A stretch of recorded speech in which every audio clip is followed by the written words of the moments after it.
Hello, everyone. I'm Crash Bandicoot Wilson. Yay, it's now level!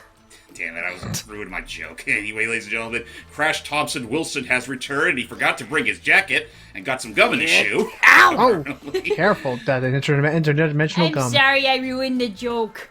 It's alright. Honestly, it might be better this way. So, after the hellish wasteland that was known as the 10th dimension, we have come to the 11th dimension, circa 1954, where Dr. Neo Cortex has set up shop. And to answer Logan's question from the previous part, yes, this is the level that we first played in the demo. I'm sorry, James, that was really funny. You said, it's probably better this way. Right after you did that, Crash's animation was like,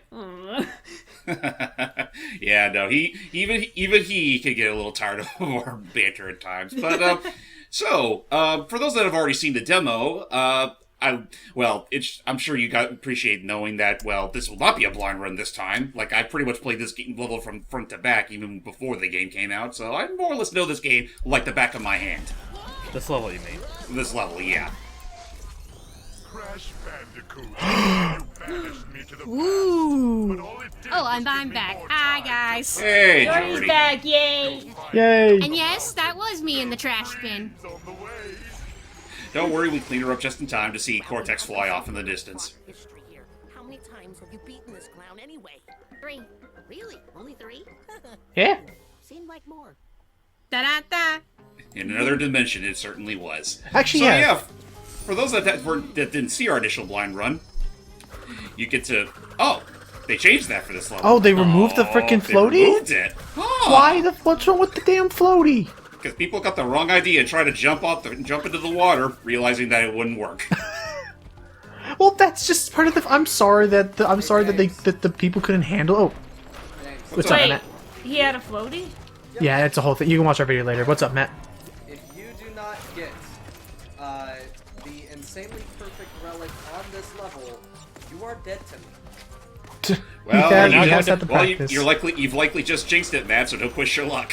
Oh, But- I know, also- that's why I said it. Oh, but for Jordy, who I don't think she was there when we did the demo. I don't know. She wasn't. I forgot. She wasn't there. Pi was there in her place, though. That is true. And just like that, I've lost my chance to the perfect. Now we are dead to him anyways. You're dead to me. Just like old times. Just like old times. But for Jordy, we can explain what is this brand new power we finally get to show off in the game. So, with the powers of Cajun Grandma Kapunawa, we can slow down time to a crawl. It is easily one of, if not the best mass power-ups you'll get in this game, assuming you know how to use it correctly. There are some really interesting mechanics you can have fun with this. One we'll see coming up in a bonus level. Continue, Matt. Honestly, this is my favorite power-up. The only problem is that it's introduced on the fucking Ice World. Yeah. It is. I'm not that against it. I will say though, wow, for those catching up with us, and that the next world will be another world we've seen a demo. Impressive that the demo covers content that is beyond the halfway point of the base game. Lord knows it wouldn't be the first time I've seen a developer do something like that. True. Honestly, I feel like demos should be more like, what was it? Like the Dragon Quest XI demo, where they literally just say, okay, here's the first 10 fucking hours of the game. If you like what you see, get the rest of the game. Also, you can transfer the save data literally over to the main game, so have fun. By the way, since she's here at the moment, Seely, what do you think of us being in Helheim Fisherman's Wharf? Yeah, with ice levels. Oh, also, here's that mechanic I mentioned. You're so fast you can even outrun nitro crates. Wow. Take that, Wrath of Cortex. Actually, yeah. I mean, it looks pretty. That was Yeah, fun back to to you, see. Seely. But one thing we actually had a question about while we're doing this, Seely, is what is it with not saying like we're disgusted. Like, what is it with you? What is it about ice levels that you find really endearing?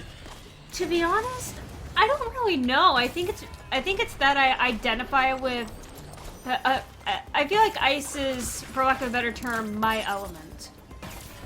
I think that makes sense. I don't know why that is, because I would not compare myself to Elsa in the slightest. No, For me, you I don't just- have to. Go ahead. For me, I hate ice levels, except for Shovel Knight. It's just ice is really pretty. There Again, are- I'll still be that odd detractor and say that. I mean, it's not like as far as ice gimmicks are concerned, it's not that bad. I still never care that much for what's his name, Polar Knight's level.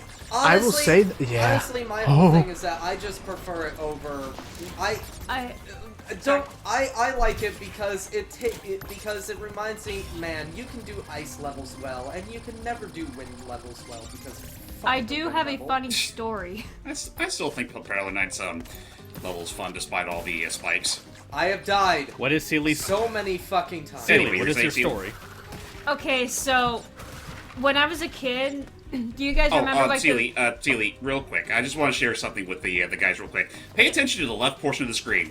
That's the box you'll always miss if ever you decide not to look to your left. Yeah. And, oh! Wow, that could have killed us. Good thing I didn't go down with that ship. Woohoo! Yes, I totally intentionally meant to do it that early. Anyway, that's all said and done. Let's go back to the game, and Sealy, you go back to your point. Okay, so you guys remember being sent catalogs that would have like a bunch of Halloween costumes in it for kids and stuff? Yeah. Well, there was one we did. I don't think we ordered it. I think it was homemade, but there was a costume called Crystal the Ice Princess, and I was planning on like doing a lot of stuff, like making a lot of preparations to be this character for Halloween. I was in 5th grade at the time, but the night before Halloween, I was at a skating rink. Due to a bully, I broke my arm. I broke my wrist. And I had to try to make that costume work with a broken wrist. So I was Crystal the Ice Princess with a broken wrist. I mean, that's all you got. That's all you have to do. That's all you have to add to that costume is this character if they were in a horrible accident. Yep. Like, her arm is literally just a bit of shattered crystal. Yeah. That works. Yeah. Yeah, I like that. It was I guess I wouldn't say good times, but it was an interesting time. Make the most of whatever compromises you might have to endure. And because it was the night before Halloween, I didn't even have a cast yet, so I still had my arm in a sling. Hey guys, want to see a fat man fly?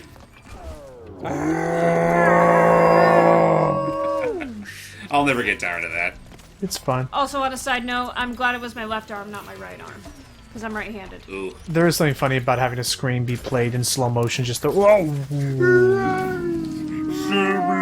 Look out! Why are we all doing it? There's a giant icicle that's headed towards you after a hastily made decision in a platforming game. Pancake! know why you're talking so slow like Yeah, that's a whole joke. I do like that. That is a modern SpongeBob joke I do like. Not to need to go I to was SpongeBob wondering every where damn that came time. from. The one that always made Steve laugh. Because it is well done, and I agree with Ty. Oh, also, I remember what I was going to mention. Is that, yeah, now I think about it, this time trial, yeah, you're right, James. Like, yeah, take that right, the Cortex, and that, like, wow, they actually managed to turn the mechanic of the Nitro tiptoe and make it fun. Yeah, by slowing down time. Or at the very least, make it more like not as situational. Well, it is situational, but not nearly as much as the whole tiptoeing. It doesn't break the flow or anything. Right, doesn't break the pace of the game. Uh-oh. But, yeah, other than that, I think another reason why ice levels are fun is I actually gotta admit, I can't think of an ice level whose music I don't like. I agree. Like, Yeah. like in Sonic, I I think that's love... another thing. Sorry. No, it's alright, continue. I was just interjecting. I think that's another thing I like about ice levels is the music. Like, Like, Usually its biggest it's selling really point. pretty, and I like how a lot of ice levels just have bells. Like, bells or a xylophone. I really like the sound of that. Because Christmas. The what? I was making a joke about like they add bells in winter because it's like Christmas. yeah, I guess that is why they do it, but, like... Oh yeah, do like, you remember, like, in, what was it, Cool Cool Mountain from Super Mario 64? At, like, the end of the song, they had, like, they had jingle Nice. bells at the end of it. Well, I do know that the snow level in Wario Land Shake It had jingle bells. It did. and then Kirby pretty much is like outright Christmas themed, but then you have things like Ice Hill or Ice Cap from Sonic. I love that theme. You got the ice level theme in Donkey Kong Country 2 is really fun. You have the Joker's theme from Yeah, Arkham Origins. Oh, that's right. Yeah. I forgot. It's by this point where they start making the gem stipulation for costumes a little pricier. Yeah. Now you need to play inverted levels in order to get enough gems. Do you find it ironic that as much as I love Ice, Frozen's not my favorite movie? I mean, that's just it's a rough I don't story. like it either. The second one was better. Yeah, Frozen 2 is better. I Debatable. watched it once and I'm like, it's an okay movie, but it's really overrated. Very. I prefer Tangled. Yeah, oh, I me do too. I love that movie. It's one of my favorite Disney movies. Yeah. Anyway, were you about to say something, Steve? Stay Sorry, Steve. frosty. Stay frosty. Will do, sir. Now, I gotta get my coat and my scarf. Okay, I'm ready. Oh, you know what? That just I didn't actually try it yet, but a few months ago, I bought a Zelda cookbook from Etsy that had all these Breath of the Wild recipes that you can actually make at home. I think I And- remember hearing about it. And I tried making royal apple sorbet. The apples are still in the freezer, and so is the honey and the sugar that you have to mix together. You have to blend it together. I haven't tried it yet, but I did make it. Oh, nice. How was it? I didn't try it yet. Oh. And Logan, if the apples are still good by then, maybe we could try it when you come up this weekend. So next up to bat is Stay Frosty, and I mean by this point they start it starts to become pretty clear that Cortex is more or less running the show here, because we're not only are we coming across his base, but the fisherman folk that we've been having to bully our way out of starts getting replaced with some more familiar mooks. Once we start saying them. Well, we see these guys, and we'll learn more about these guys later. Just his face. The expressions in this game are great. Yeah. Just the- Matt, do you have any ice levels in particular that you do like? Well, he already mentioned Shovel Knight. We mentioned Shovel Knight, yeah, but I was like, is there any modern 3D ice levels? Since ice levels are usually tricky to get done right in 3D. Oh gosh. Okay, here we go. Now we get to see the return of the motherfuckers. Gosh, it's them. Yeah. See, Oh there he is man, right do you there. guys remember Peppermint Palace and the Amazing Mirror?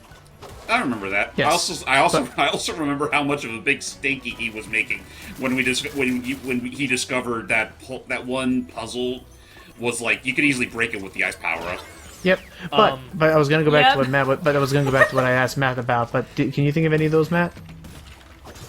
I'll get back to you on that. No worries. Back to you, Yeah. Hecton. I did want to explain, because it's because what James and Logan were saying was just kind of a joke. These are technically called lab assistants, but there is kind of a little behind-the-scenes nod as to why they insist on calling them that word. Right. It all has to do with wait, what the? Game. Can you not? Game. Dude, Oh God, you got impaled in that damn thing. Ow. That's kind of dark. So, for those wondering what just happened, my controller literally just said, "I don't want to control Coco while she's grinding on rails." It must have been. You know what? I have an idea of maybe what happened, but you first, Matt. No, you said it. I think what may have happened, but if so, that's a pretty big oversight of a glitch.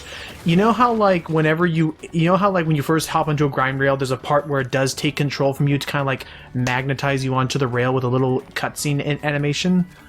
Yeah. It's almost like that animation played, but then the game kept thinking you were in that cutscene state, so it never gave you control again. There we go. There we go. Ah, That was so That's weird. weird. Also, I love the fact that with the grind rail sections, if you do end up splatting on the walls as Coco, she has a death animation that's actually a little more gruesome than Crash's. Oh my! Oh, She does literally, like you saw, gets, she just flattened. literally hung. She gets flattened. She just hangs on there. It's especially gruesome if it happens on a spiked wall. Oh, it happened just then. No, yeah, it happened just then, and she was like, "She's not gonna." Oh, And I know that- mentioned that go ahead. long ago, and I I know mentioned a friend of that mine. long ago. To I be know- fair, though, we were playing as Coco at the time. True. I know a friend of mine told me, and yes, of course. I know a friend of mine told me that there's one where if she hits something below, she'll literally flatten, just kind of flutter away, all cartoonishly. Well, Yeah. that's And, it for her. but Anyway, still, careful. the grind rail where she just sticks there, like, limping and lifeless. That's disturbing, and I mentioned it in our first episode. Nobody listened. Oh, because I don't think we didn't have a visual. I'm dumb. Yes, I we need did. visuals and learn. I'm dumb. I need visuals and learning. Also, I don't think he was playing as Coco when that happened. No, maybe that's Yeah, that's what I said. There was a level he was playing as Coco. He did a grind rail. He got stabbed, and I noticed that. Oh, well then I am dumb. Also, look in that test tube on the right. So it's thus revealed that the sailors we've been fighting are the motherfucker 2.0. Something like that. Now with more blubber. Freaky 11th dimension fisherman blubber. A much healthier alternative to whale blubber. True. Oh, I also did, because it just occurred to me, the fact that we're in the 11th dimension itself is going to make Logan squeak quite a bit, because the 11th dimension is a reference to Twinsanity. Yep. Oh, nice. Because they finally had enough time. In between the bows of the 9th and the 11th dimension is the 10th dimension. Yeah, that as I say, yeah, that was the whole, like, it was actually supposed to be 2 dimensions, but we ran out of time. Yeah, that's true. Because we made fun of the fact that we're on a rush deadline is totally what am I trying to say? I mean, because I we made fun. Because we made fun of the fact that we were rushed, it makes the game's rushed state totally excusable. More like easier to stomach. It's the same with how, like, okay, so a friend of mine was recently playing the game, which is why I'm bringing it up. It's the same with how I'm a little bit, not peeved. Whoa. Whoa. I don't know how I survived that, but I'll take full advantage of it. I'm not. Yeah. Oh, nice. I'm not peeved about it. I'm just more so getting. It's almost like the joke's kind of getting old. The joke that Rare continues to bash on, grab by the ghoulies every ghoulies. single time. Yeah, I'm pretty sure I brought that up like some point during Nuts and Bolts. It's like, honestly, I understand you guys like to make fun of it and all, but, you know, maybe... I don't know. That can only go so far for after a while. Why not just, you know, redo it, make it good again?